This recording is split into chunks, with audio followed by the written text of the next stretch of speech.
Bonjour à tous, donc un petit tuto pour essayer de booster les couleurs et en même temps on va apprendre à faire une macro. Et donc pour ce faire, on va d'abord faire une première chose, je vais créer un calque de courbe qui est juste là pour, je veux dire en déco, que je ne ferai aucun réglage dedans. Et donc après ça, nous allons aller créer sur une action. Et donc pour ce faire, je vais créer un nouveau groupe que je vais appeler mes actions. Et dans mes actions, on va aller créer une nouvelle action que je vais faire, que je vais appeler couleur boost. Et je vais lui mettre une couleur, par exemple, rouge. Et je commande l'enregistrement.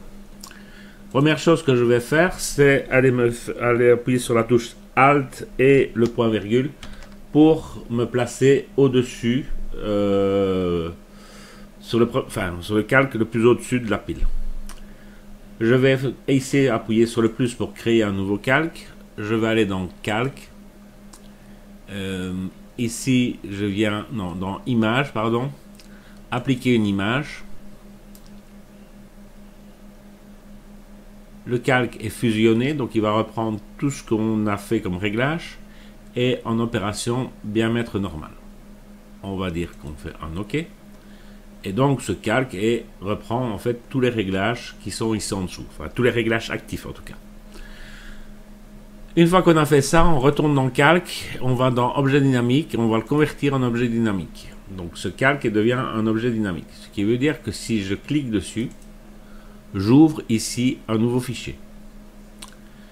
En ouvrant ce nouveau fichier, on va aller faire, donc on se place bien dessus, on va aller dans Édition. On va d'abord aller le convertir en profil sRGB. Il est possible que vous n'ayez pas besoin de le faire si vous travaillez en sRGB. Comme moi je suis en Profoto, je dois d'abord le passer en sRGB.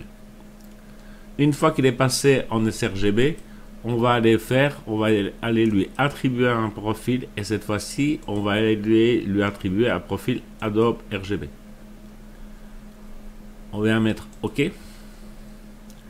On ferme le fichier. On enregistre.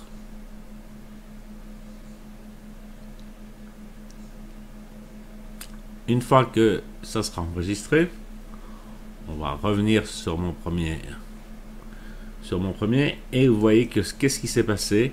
On vient de booster les couleurs, donc on vient de donner un petit peu de peps à certaines couleurs, surtout le rouge, le bleu du ciel et le jaune qui est ici.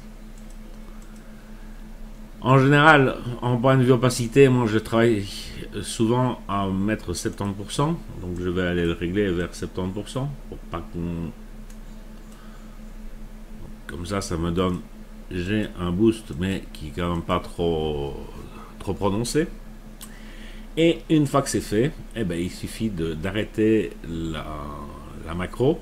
Mais avant ça, je vais aller me placer sur l'outil V, donc l'outil de déplacement, et j'arrête ma macro. Donc qu'est-ce qui se passe quand je suis sur l'outil V, vu que j'ai mis 70? Si je prends les touches du clavier numérique, si je mets un 50, vous voyez que l'opacité qui est ici se met à 50. Si je mets un 100, si j'appuie sur 0, je suis à 10. Si j'appuie sur 0, je suis à 100. Et ça me permet comme ça d'essayer certaines valeurs et de voir qu'est-ce qui est le mieux. Bon, moi, pour cette image, je pourrais laisser dans l'autre. Une fois que c'est fait, vous pouvez donc clôturer votre image et le tuto est terminé. Alors, je vais effacer les deux calques ici. Voilà, je vais effacer mon calque du dessus. Et on va réessayer notre macro pour voir si elle marche bien. Toujours me mettre sur le premier. Donc vous voyez, le calque est bien créé au-dessus.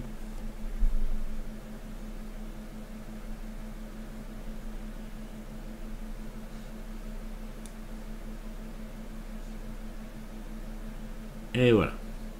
Et donc j'ai bien un calque qui est à 70% avec l'outil de V qui était sélectionné, qui me permet de mettre maintenant mon 90% si j'en ai envie.